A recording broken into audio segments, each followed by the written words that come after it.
What's going on, guys? Matt and Kyle here for the Blacklisted Voice episode. I think this is 25. If I'm wrong, sorry. We're just going to kind of wing it today. We kind of have like some three topics to chat about here. We're just going to kind of run through those and then, just kind of see where the podcast takes us today. So, Matt, thanks for coming on again. Just got done with Legends and Christmas. How are those two things? Very busy. Yeah. I was out at Legends with Matt, and he was running around like a wild man as head judge. We missed getting him a coffee one day, so I apologize about that. I was fueled on caffeine that whole weekend, so all good. Fueled on caffeine and food poisoning. Yeah. How long were you sick for after that? I was sick until the following Thursday or Friday after the antibiotics had 2-3 days to kick in. So it was a good weekend. Yeah.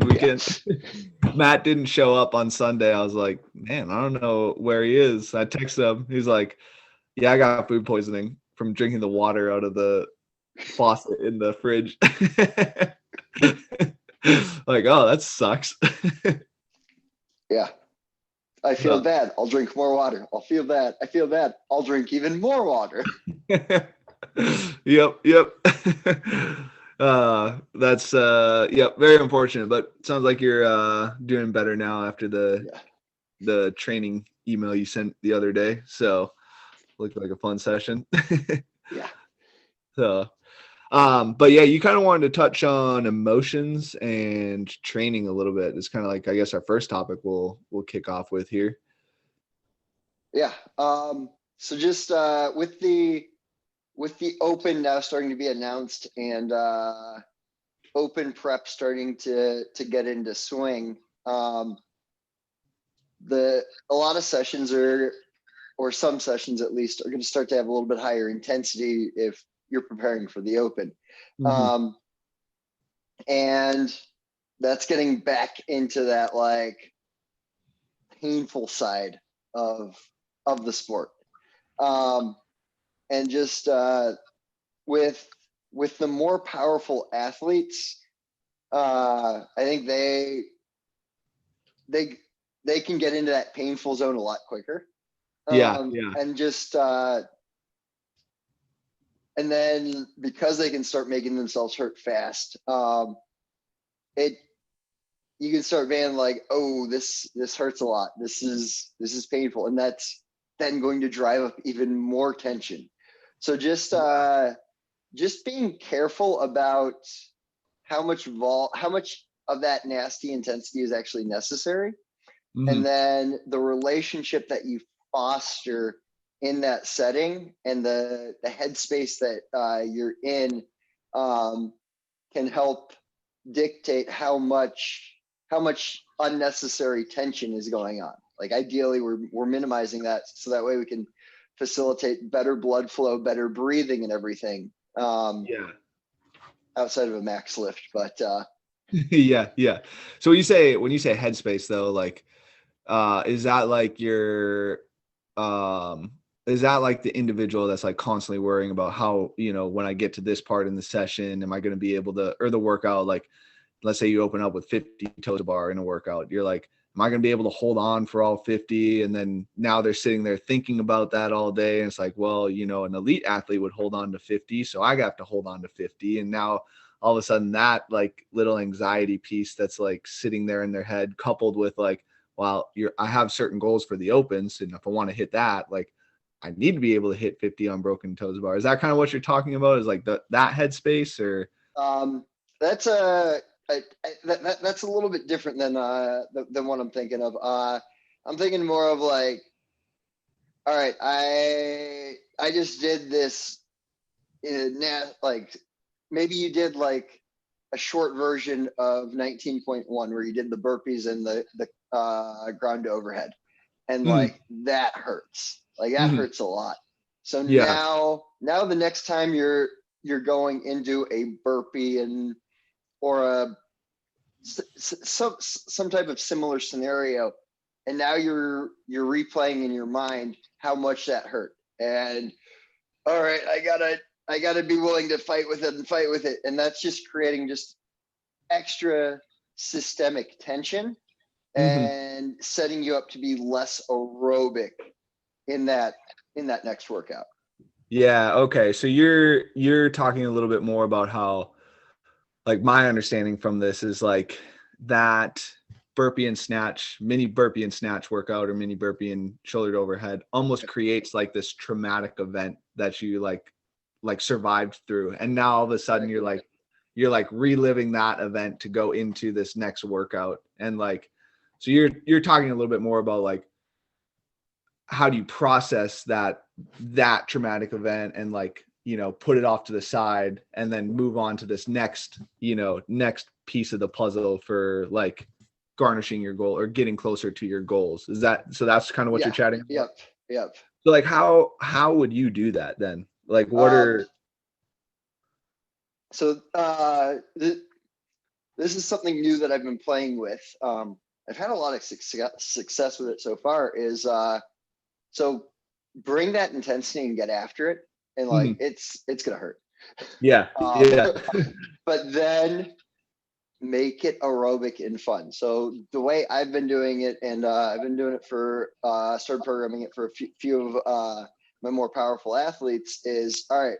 We're gonna start off and we're just gonna hurt, and then we're gonna take the same exact movements, but we're gonna throw a little bit of machine in there, and we're just gonna practice breathing and having fun with the movements. Um, so like, for example, I did a nasty toe to bar power snatch and assault bike workout.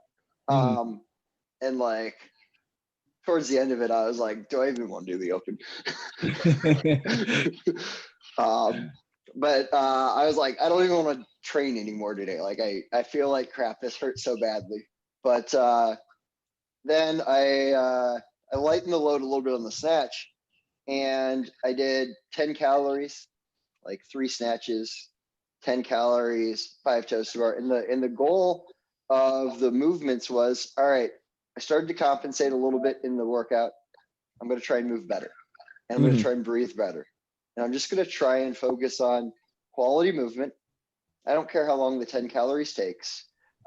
In this scenario too, like I was like, I got to get moving. So I was like, all right, force yourself to move for 40 minutes. So I set a 40-minute clock, and I'm like, all right, just get to it.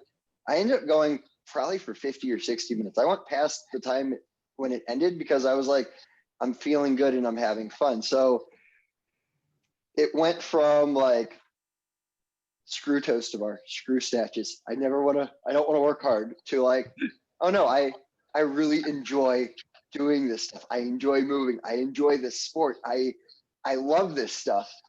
Um, and I also have so I was able to build some capacity in the movements. I was able to work on that, maintaining that aerobic base.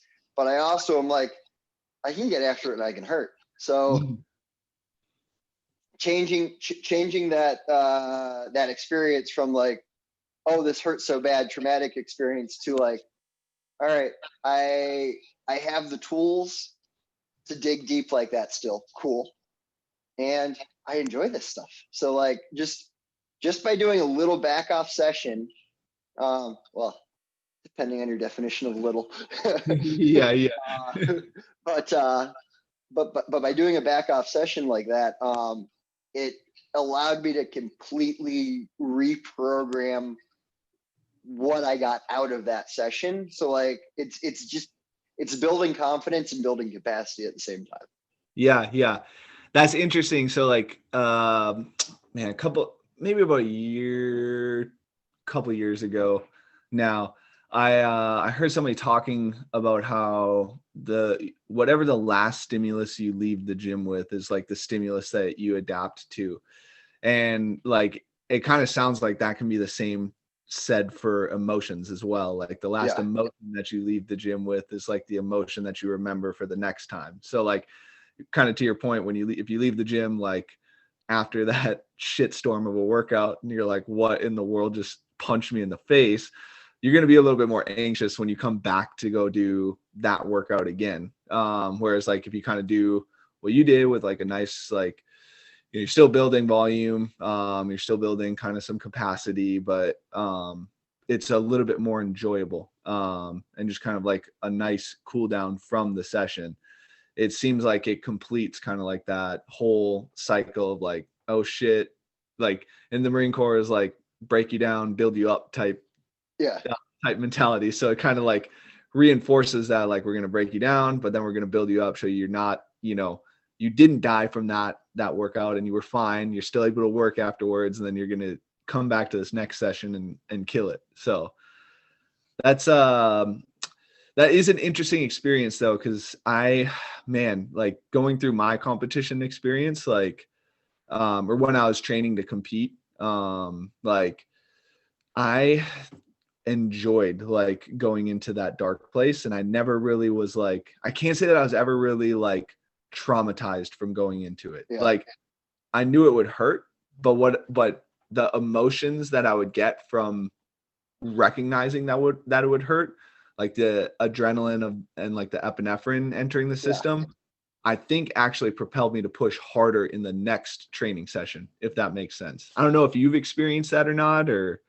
So, back in the day, that like I was good at the pain cave. Yeah. That was one of my strengths is I could just hurt more than the person next to me. Yep. And maybe it's old age now, but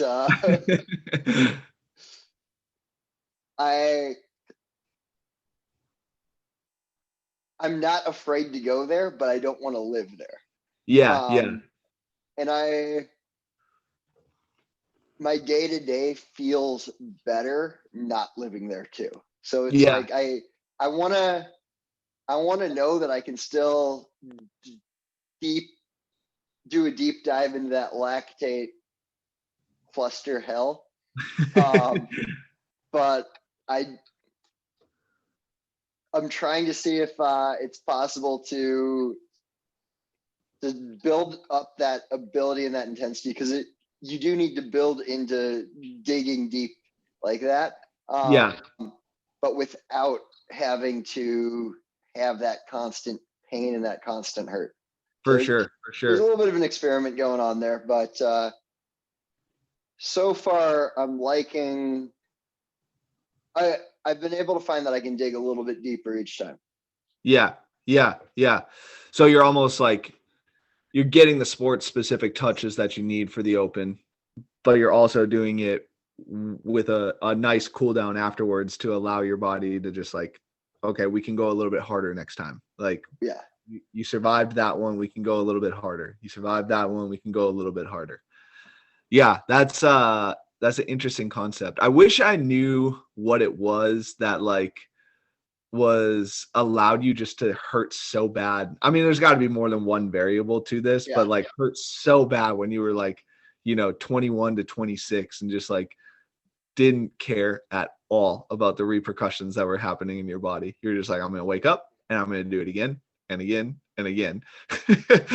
Like, yeah, like my gut health paid for it probably the most, more than like my shoulders and knees sometimes didn't feel great, but like my gut health is what ended up being the most wrecked from everything.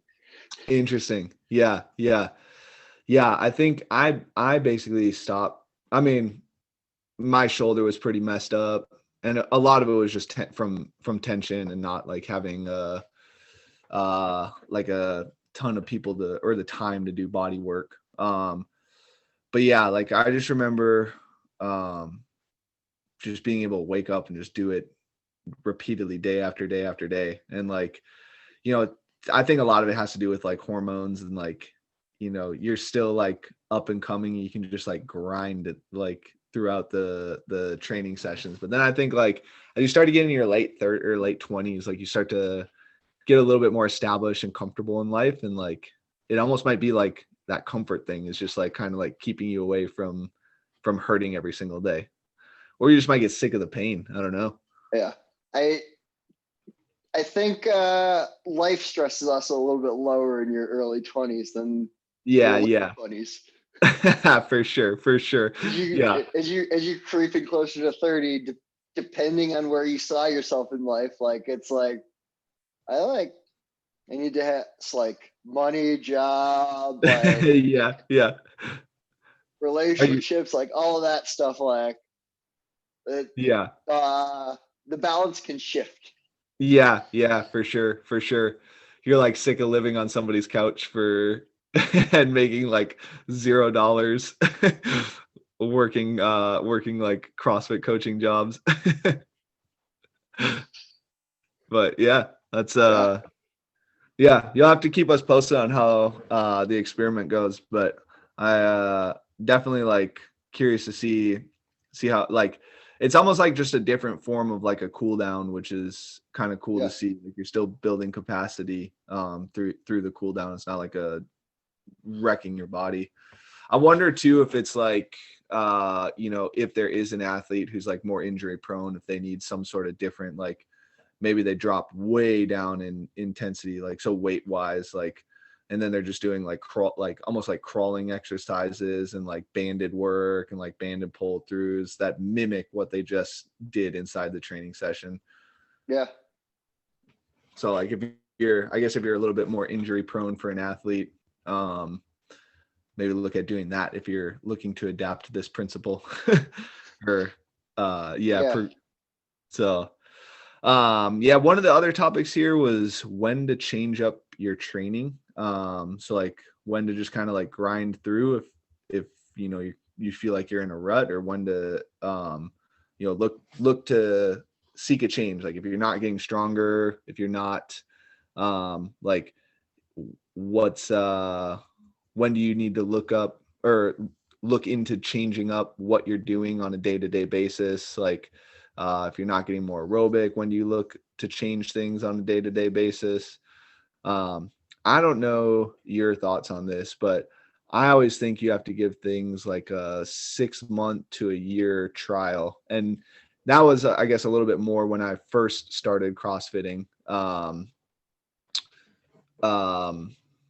Was that kind of thought process. And now that I think people have kind of like refined the training principles a little bit more for the sport, maybe it's a little bit less than that, maybe like 4 to 5 months.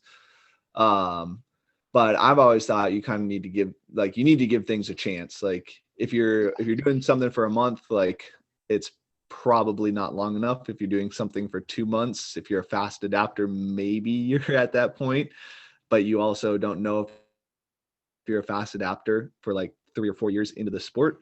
And like 3 months is typically where we start to see if everything else in life is dialed in, nutrition, sleep, stress, is where we start to see adaptations start to occur. So I think like at minimum, you're looking at 3 months. But I think closer to like the 4 to 5, even 6-month period is a little bit more reasonable.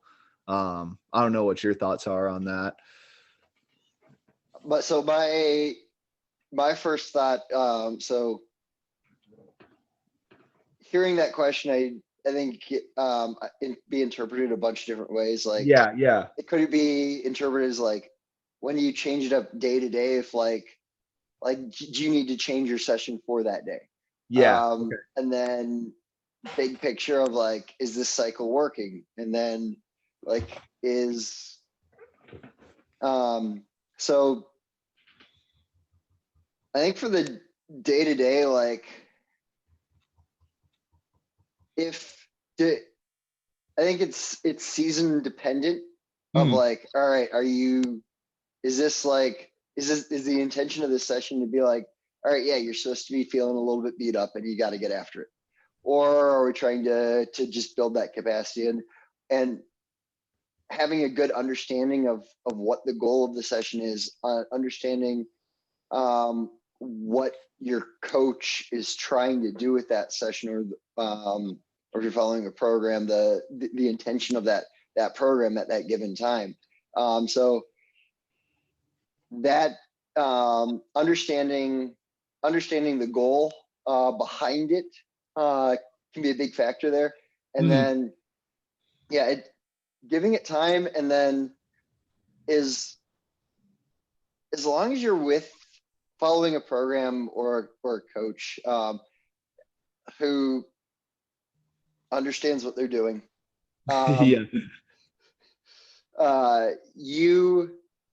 The first thing my gut reaction is like, all right, chances are you're putting in the stimuli to create adaptations. What's the recovery game look like? Yeah. If you're not making those adaptations. So that's the first place I would say to look. And then, and if you can't change that, then maybe you need to play with, maybe you need less of a stimulus, because that's all you can adapt to.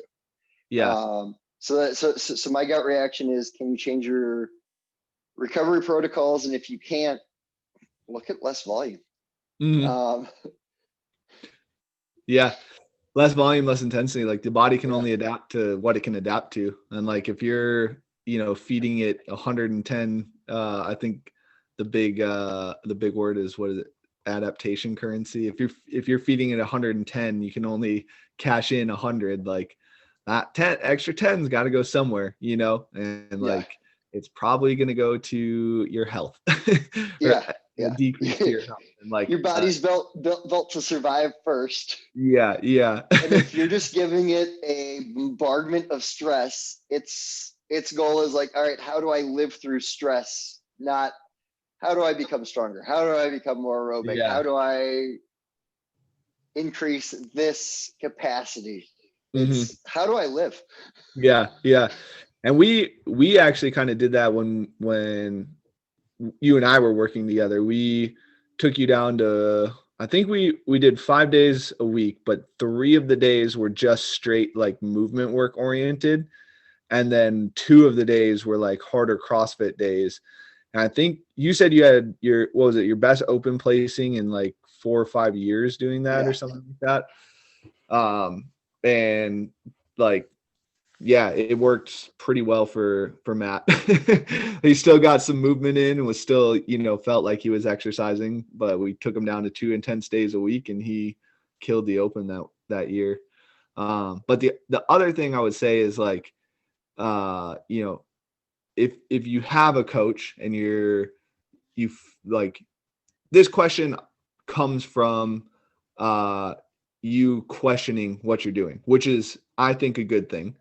But you also, if you have a coach, you need to have lines of communication open with that coach. And so if this question arises, there's obviously something you're not understanding, kind of like to your point about what you're doing.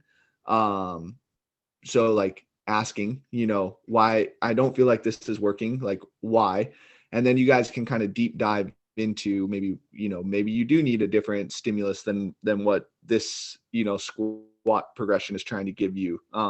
Maybe you do need a different stimulus than this, aerobic progression is giving you, or this burpee progression is trying to give you.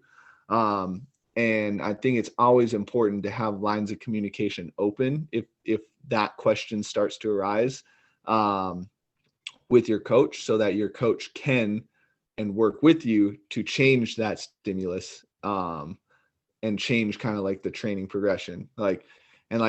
I've seen it a lot of times where like, if you don't have lines of communication open with your coach, maybe you just like drop your coach and try and go find another one. But that's like throwing darts at a dartboard if you don't have lines of communication open again. Because like every coach has their biases.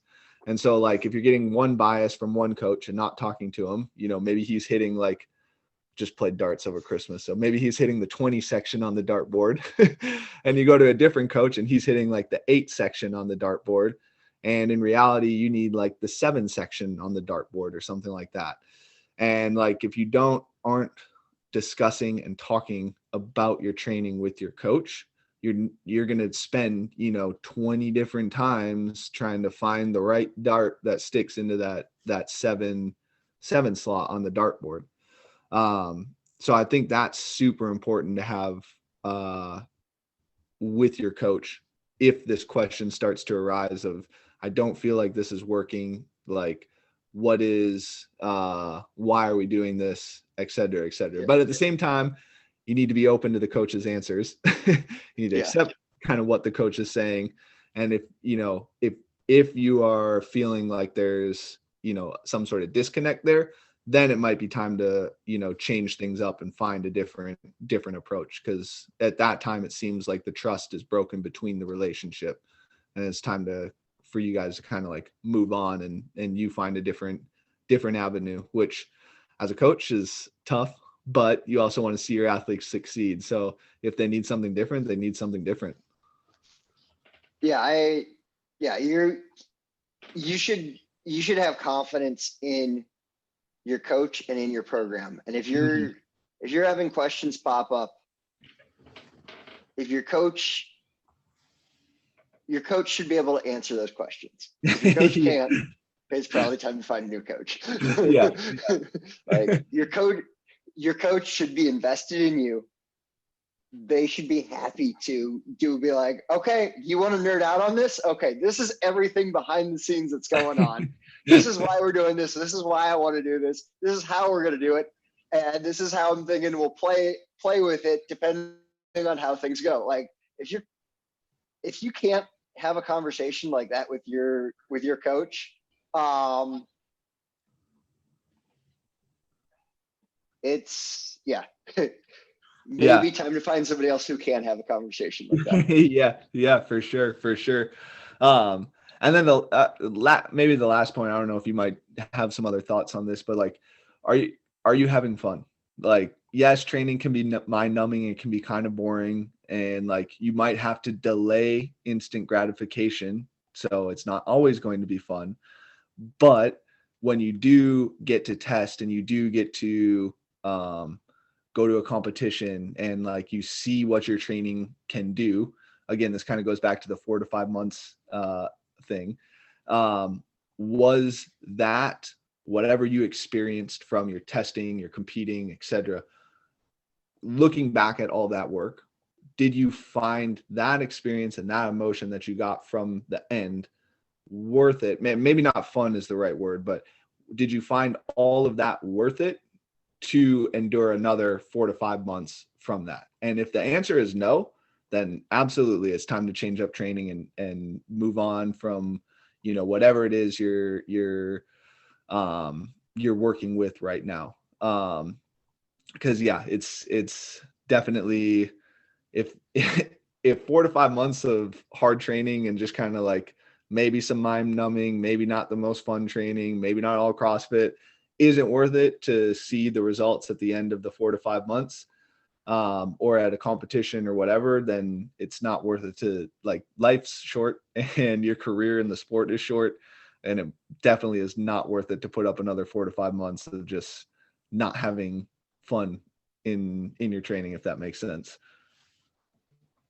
On that note too, about like it might be delayed gratification and not instant.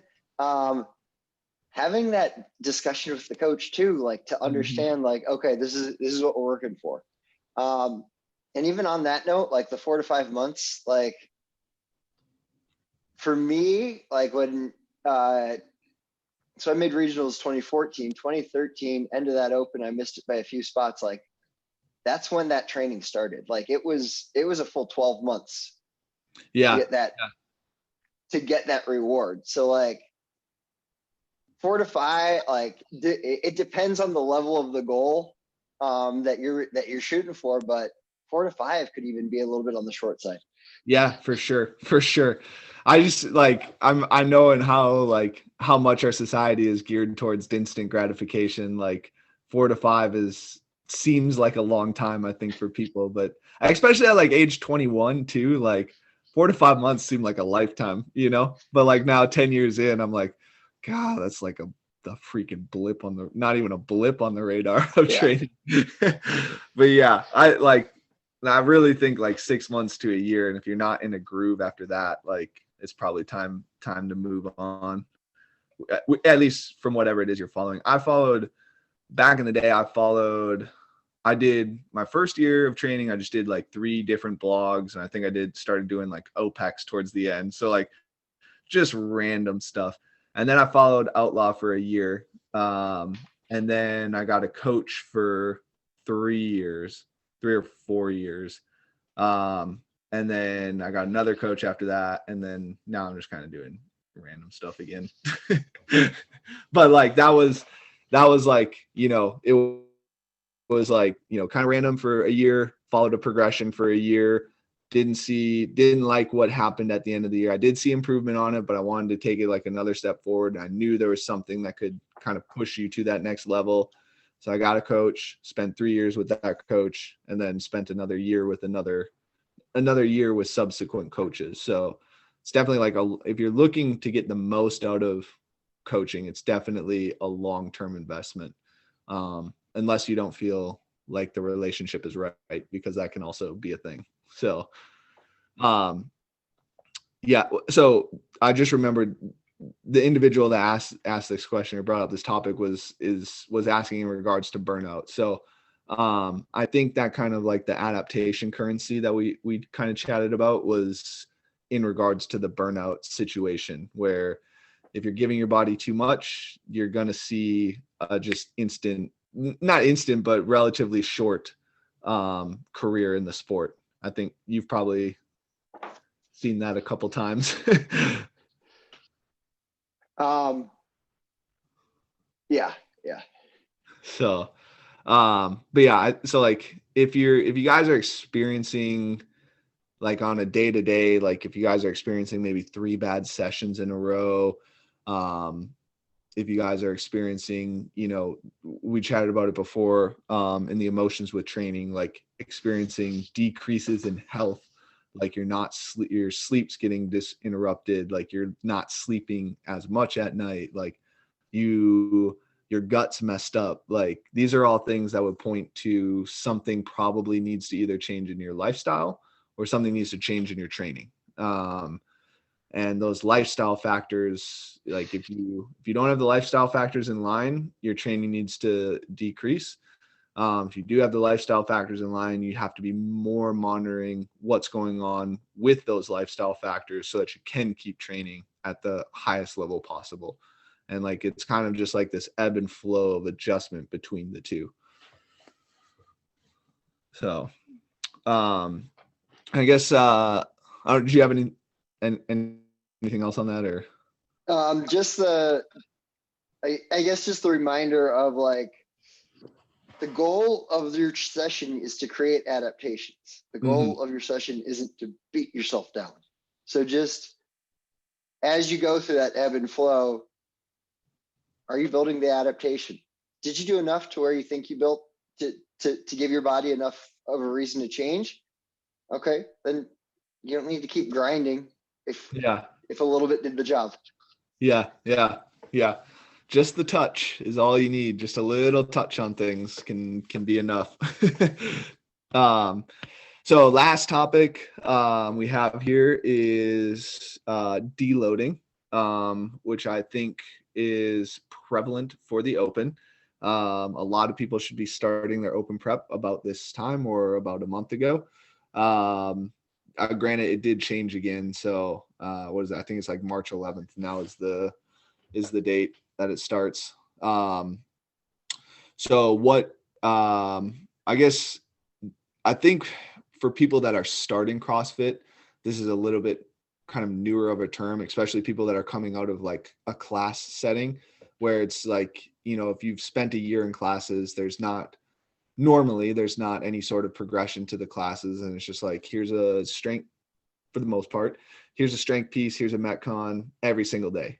And there's not necessarily like, here's a deload week where we're going to focus on, or that would be a deload week, easier week to kind of like let the body heal. And that is essentially what a deload is, or a taper, is typically, lower volume and lower intensity, to let the body kind of recover and adapt to the stress of training. So usually if you guys are watching on YouTube, you train, you dip under kind of like your normal everyday kind of line of I guess normalness. I'm blanking on a word right now. And then when you recover or deload, you kind of create what's called like super adaptation. So like if you start out at here, you dip below your kind of like line of normalness, you put yourself in a hole, you recover, and you come up even better than where you were, is the classical thought process on adaptation. And that is kind of like what a deload is used for. I don't know. Sorry, that was like a very straightforward answer. I don't know if you have any other input on that at all, Matt, or So just understanding deloading and tapering, and there's a little bit of nuance between those two. Understanding how that works for you. It's very, very individualized. How long of each do you need? And it's there's some rough guidelines of like, all right, maybe like a 1 week deload and then a 1 week taper. But figuring out what works best for you is an experiment. But before we go any further, could you go into some of the nuances between a deload and a taper? They're kind of linked together, but they're not necessarily. Yeah. Typically both are lower volume, but deload typically drops the intensity in addition to the volume. Taper will keep that intensity a little bit higher. Classically, it's hit a deload and then go into a taper process. I've just through experimentation, I've seen in general more success with a shorter deload and a longer taper. So just only like a 3 days, and then building in that taper of dialing in that intensity back up. With a number of athletes that I've played with it, like we've tried variations, and that typically has had the most success. But it is very, very individualized based on what type of athlete you are, what's your training age, and the right process can change over time too. So if you have a big qualifier or competition that you're preparing for, ideally you've done a few mini deload tapers and you know what's the right process there. So like doing a little bit of a deload taper in most cases is better than not doing one at all. But but figuring out the right blend of those two in the right timing, that takes some play, and it might take a year or two because you're not going to be doing that frequently. It might take a little while to figure out what that right blend for you is, to be able to really dial in that maximum capacity. So a deload is typically used inside of training cycles. Like the traditional is like 3 weeks on, 1 week is a deload, 3 weeks on, 1 week is a deload. So a taper is a little bit more for peaking purposes, like especially if you're like entering a competition. I always think you're looking for a feeling. And as you kind of like get into competing a little bit more, you'll start to have a memory bank of like, oh man, I felt really good at this competition. Like that's what peak performance feels like. Or like you kind of like might surprise yourself at a competition of like, wow, I didn't ever do, those 20 snatches touch and go in training or leading up to the competition. But then when I got to the competition, I was feeling really good. And I did those 20 snatches unbroken. So I think you're always kind of looking for a feeling when you hit that or hit a taper specifically. Deload is you're just gonna kind of come back a little bit refreshed from that week and like ready to kind of hit the weights hard, hit the gym hard, hit, the intensity in the workouts again. And again, this is kind of looking different for everybody. To Matt's point, it might take a little bit of time to figure out. But that taper is usually, you're looking for some sort of balance in tension in the body. So you're not, if you're too loose, you're going to start to feel sluggish. You might, Steve Magnus talks about like, are they flat-footed or do they have a spring in your step? And if you're kind of flat-footed and don't have that spring in that step, you're a little bit too loose for the competition. Maybe the taper was a little bit too aggressive. And so you can kind of like do some sprint work to kind of get yourself out of that like parasympathetic state that you're in. On the other hand, maybe you dosed yourself with too much intensity leading into the competition, and now you're like experiencing some of those anxiety emotions that we were talking about earlier. And now you're kind of like freaking out about the competition. Maybe you're a little bit run down a little bit, not feeling as good as you could. Maybe sleep's disturbed a little bit. So then we're looking at balancing you back out into more of a parasympathetic state. So before the competition, I always like to give people, about 2 days worth of a taper. So Monday, Tuesday, and then we'll see how they're feeling on Wednesday, right that day of. And then Thursday's typically a rest day before a competition. And then if it's a Saturday, Sunday competition, typically Thursdays are rest days. And then Friday, we'll kind of see how they're feeling as well. So if they're feeling, pretty good, or in kind of like that sweet spot, I'll give them little doses of their workouts, little kind of like 10-second sprints of their workout. If they're feeling flat, I'll give them some more movement work oriented stuff.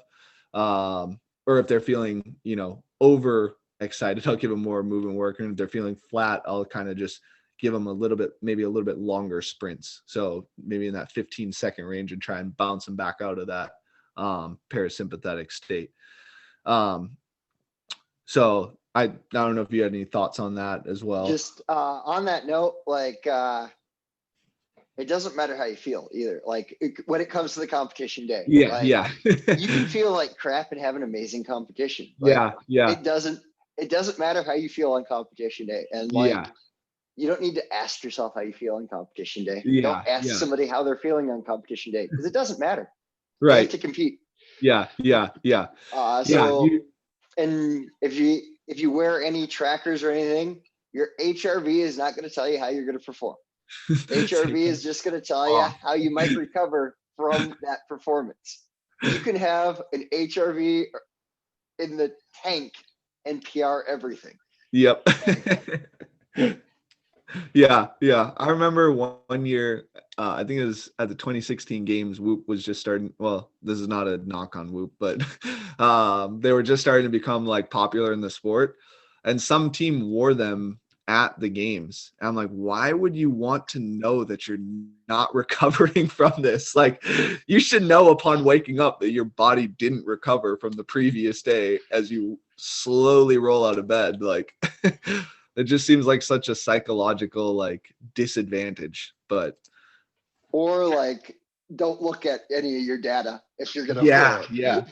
Yeah, like wear it, but don't look at it till after the competition. And then maybe you can see if like one of the, like, do a different recovery modality like each day, and see if you like one of them like spiked your recovery more than another or something. I guess you could use that. But yeah, like, oh man, no way. Personal preference, I guess. There might be some people out there that like to see that, but I don't know. One thing I don't know if you had any other thoughts on that, or I just wanted to point out that aspect of like, doesn't matter how you feel, you can still crush things. Yeah. So there are some different variations in how you deload somebody. Some people might not do well with a 1 RM during their taper. Other people might do really well with a 1 RM during their taper. I think a lot of it has to do with kind of what, again, brings you back down into that kind of optimal state. And then the other thing is what gives you confidence leading into the competition. So a lot of times people really like to do things that they're really good at prior to the competition. You know, personally, I always liked to get a couple of dry runs on whatever the workouts were for a competition, leading into it. This is mostly in regards to regionals where we knew a lot of the workouts. But other people might not want that. Maybe they had touched them, the previous week, and now they just want some things they're good at that they know that they can crush going into the competition. Some people might just want to get a lot of like blood flow work in. I think that's actually where a lot of kind of more powerful athletes, give them like a heavy touch on a lift and then just get them on machines for 20 minutes at an easy, steady state. And I think they actually recover pretty well, and get kind of like into an optimal state and ready to, you get that central nervous system touch, and then you're just like easy recovery from there, central nervous system touch, easy recovery, and then you're ready to go on game day. But some people, so usually in the literature, it talks about like 4 to 2 weeks for a taper. I've found that CrossFitters, and I think it's because of the amount of volume that they do, actually recover pretty quickly. And their tapers can actually be a little bit on the shorter end. So sometimes I actually do like a 10-day taper with people. Sometimes some people can even do like a literally like a deload or a 7-day taper. Most people I have at like a 14 or a 2-week taper. And I think that's where some of like the individuality of a taper comes in, is like figuring out how long that individual needs to taper for. Some people like, talking to another coach, Ryan, he at Training Think Tank, he has an athlete that wanted to feel a little beat up going, or he knew, I don't know if he coached this athlete or knew this guy, but he wanted to feel a little beat up going into the competition because it told him that he outworked his competition. And like, if that's the confidence boost you need, that's the confidence boost you need, So, but I don't know if you had any other thoughts on that or. Just taper 2 is relative to the competition. Like, are you talking a multi-week qualifier? Are you talking a single weekend event? So that's there can be variation there, because with a multi-week event, like, you can't taper too much because you need to be fit in that 3rd week still. Yeah. The open is a challenge with that. I almost thought I would like to try this with somebody someday. It would probably be best to try it on myself. But I always thought if I did almost close to nothing, like maybe come in and do like 30 minutes of cyclical work on Tuesday and Wednesday, and then just go hard on the open workouts Friday and Monday, that I would have had pretty good open performances in the past. I always thought I came into some of the like first tests a little beat up. Again, that's a personal preference though. I want to say that was Sam Dancer's approach. Was it really? I think he would just like take time off, and then he would just come in and like only do the open and like be like, I'm going to kill myself because this is the only thing I'm doing this week. Dang. I like legit, I think I would have done really well with that. I might have come out of the open like really out of shape, but I think I would have done pretty well like on open workouts. So I don't know. Maybe that's something I'll try this year, since I'm not really doing anything anymore. But just gotta go top 10%. Yeah, right. Get that second round invite, whatever that looks like. Honestly, it's probably gonna be like dumbbells and body weight movement, and at 6'2", that automatically disqualifies me from the top 10%. Maybe we'll see. But you were top 10% last year. I don't even think I put any scores in. I can tell you were top 10%. Okay. Well, all right. They had barbells though, so cool. I don't know. You have any other thoughts on anything or? Nothing comes to mind. Right on, right on. Well, thanks for listening, guys. Hope you guys found some valuable information in here, maybe some information you can apply to your own training. If you guys are listening or watching on YouTube, if you guys don't mind giving us a follow on Instagram, blacklisted .hq.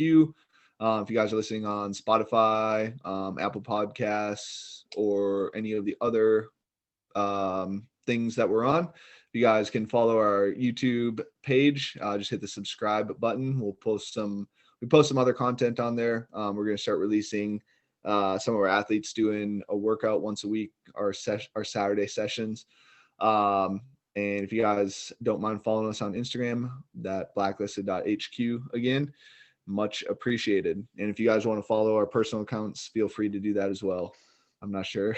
I don't know if Matt posts it all, but more followers is never a bad thing. So thanks for listening, guys, and we will chat with you later. See you.